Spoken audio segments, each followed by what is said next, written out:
So দেখো, আজকে আমি তোমাদের সাথে শেয়ার করছি এরকম একটা স্কার্ট পরেছি। এই স্কার্টটা তোমরা দেখেছো বহুবার, আহ, বহুবার তোমাদের দেখা। তো এরকম একটা স্কার্টের সাথে আমি কিন্তু সাইড ওপেন একটা স্কার্টের সাথে আমি পরে নিয়েছি এরকম একটা টপ। আর এগুলোকে বলে স্পোর্টস টপ বা স্পোর্টস ব্রা। এগুলো তোমরা কিন্তু, আমি যেমন এটা পরেছি নিচে ইনার দিয়ে, তোমরা ইচ্ছে করলে এটা ইনার ছাড়াও পরতে পারো যদি তোমাদের বাল্কি চেহারা না হয়।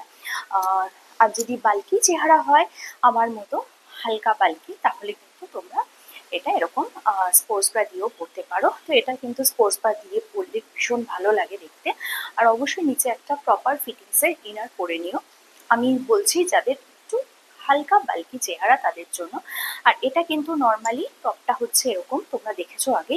আহ, আমার মনে হয় এরকম ভাবে খুলে রাখলেই বেশি ভালো লাগে, বাট আমি একটা ফোল্ড করে রেখেছিলাম প্রথমে কিরম লাগছে দেখার জন্য, কিন্তু মনে হলো এরকম ভাবে খুলে রাখলেই বেশি ভালো লাগে। Hey guys, good evening and welcome to my channel tips up bag. কেমন আছো তোমরা সবাই? আশা করছি সবাই ভালো আছো, আর তোমাদের ভালোবাসাতে আমিও ভালো আছি। সো দেখো, এই যে এইরকম একটা স্কার্ট যদি তোমরা এরকম একটা স্পোর্টস ব্রা বা স্পোর্টস টপ দিয়ে পরে নিতে পারো, তাহলে কিন্তু দেখতে বেশ ভালো লাগে আর খুব স্মার্ট লাগে দেখতে।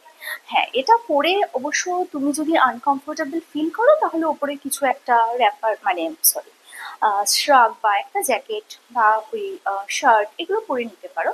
বাট যদি মনে করো যে তুমি একদম ওকে, কমফোর্টেবল এবং কনফিডেন্টলি ক্যারি করতে পারবে, তাহলে কিন্তু অবশ্যই তুমি এরকম ভাবে পরতে পারো। তো আমি আরেকটা স্পোর্টস ব্রার সাথে পরছি, মানে স্পোর্টস টপ বা স্পোর্টস ব্রা যাই বলো না কেন পরছি। তো তোমরা দেখে বলবে কিরম লাগছে। সো দেখো, পরে এসছি আরেকটা স্পোর্টস টপ বা স্পোর্টস ব্রা। একটু দূর থেকে দেখে নাও, এটার লুকটা হচ্ছে এইরকম। আর আরেকটা কথা বলি, এগুলো কিন্তু ভীষণ কমফোর্টেবল। এগুলোর উপর একটা শার্ট বা টপ যদি পরে নিতে পারো, তাহলে কিন্তু সত্যি ভীষণ ভালো লাগে, মানে খুব স্মার্ট লাগে দেখতে এগুলো যদি এরকম ভাবে পরতে পারো। জাস্ট একটা স্পোর্টস মানে টপ বা ব্রায়ের উপর একটা যদি ওভার সাইজ শার্ট বা যে কোনো টপ দিয়ে, টপ মানে যেগুলো ফ্রন্ট ওপেন, সেরকম টপ দিয়ে যদি পরতে পারো তাহলে কিন্তু ভীষণ সুন্দর লাগে দেখতে। এই যে এটা হচ্ছে আরেকটা, আর এগুলো ভীষণ কমফোর্টেবল। আমি ভেতরে ইনার দিয়ে পরেছি। এটা একটা স্ট্র্যাপলেস ব্রা দিয়ে, মানে ব্রালেট দিয়ে আমি পরেছি, দেখে নাও। এই যে স্ট্র্যাপলেস ব্রালেটের, সরি সব বলেছি, ট্রান্সপারেন্ট স্ট্র্যাপের ব্রালেট দিয়ে পরেছি।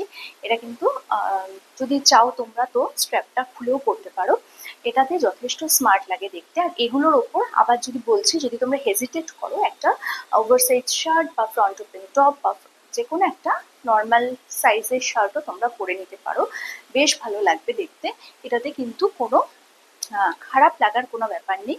ধরো সি সাইডে গেছো, বিকেলে কোথাও বেড়াতে যাচ্ছ, তো তখন কিন্তু এটা পরতেই পারো বিকেলের দিকে বা সন্ধ্যের দিকে। আর এগুলো এত কমফোর্টেবল, এটা কিন্তু তোমাদের হয়তো মনে হচ্ছে খুব একটা, মানে খুব টাইট ফিটিং কমফোর্টেবল নয়, বাট ট্রাস্ট মি, এটা খুব কমফোর্টেবল। এই জিনিসগুলো খুব কমফোর্টেবল, মানে কাপড়গুলো আর কি। তো পরে কোনো রকম কোনো অসুবিধে হবে না। তো এটা কিন্তু তোমরা পরতেই পারো। আর পরে কিরম লাগছে সেটা তো তোমরা বলবে। সো দেখো, আমি আরেকটা এরকম স্পোর্টস টপ বা স্পোর্টস ব্রা পরে নিয়েছি। আবারও বলছি, এগুলোর নিচে কিন্তু আমি ইনার দিয়ে পরেছি। তোমাদের যদি মনে হয় যে তোমরা এমনি ক্যারি করতে পারবে, তো করতেই পারো তোমরা। কেননা যোগা বা জিমে যাওয়ার সময় কিন্তু হালকা ইনার মানে পরাটাই ঠিক। শুধু এটা যাদের একটু হেভি বলছি, বাস সাইজ, তারা কিন্তু নিচে অবশ্য করে ইনার দিয়ে পরবে, তা না হলে স্যাগিং এর একটা টেন্ডেন্সি থাকে। সো দেখো, দূর থেকে একটু দেখাচ্ছি, তো লুকটা হচ্ছে এরকম লাগছে। আর আবারও বলছি যে এগুলো কিন্তু ভীষণ কমফোর্টেবল, এগুলো পরে কিন্তু কোনো রকম কোনো অসুবিধে হয় না। যেহেতু আমি এটা একটা নিচে আমাদের বললাম ট্রান্সপারেন্ট স্ট্র্যাপের ব্রা দিয়ে পরেছি, সরি, ট্রান্সপারেন্ট স্ট্র্যাপের ব্রালেট দিয়ে পরেছি। এটা তোমরা দেখেছো ব্রালেটটা অনেক। তো এটা কিন্তু যে কারণে ফিটিংসটা খুব ভালো হয়েছে। আবারও বলছি, ট্রাই করবে একটা প্রপার শেপে ব্রালেট দিয়ে বা ব্রা দিয়ে পরতে, কারণ নিচে ইনার দিয়ে পরলে ফিটিংসটা খুব ভালো হয় যে কোনো জিনিসেরই। তো এটারও তাই। কেমন লাগলো এবং কোনটা সব থেকে বেশি ভালো লাগলো এই স্কার্টের সাথে, সেটা তোমরা বলবে। আর ভালো লাগলে আমার সাথে থাকবে, পাশে থাকবে। কালকে আসবে একটা নতুন ভিডিও নিয়ে, ততক্ষণের জন্য বাই।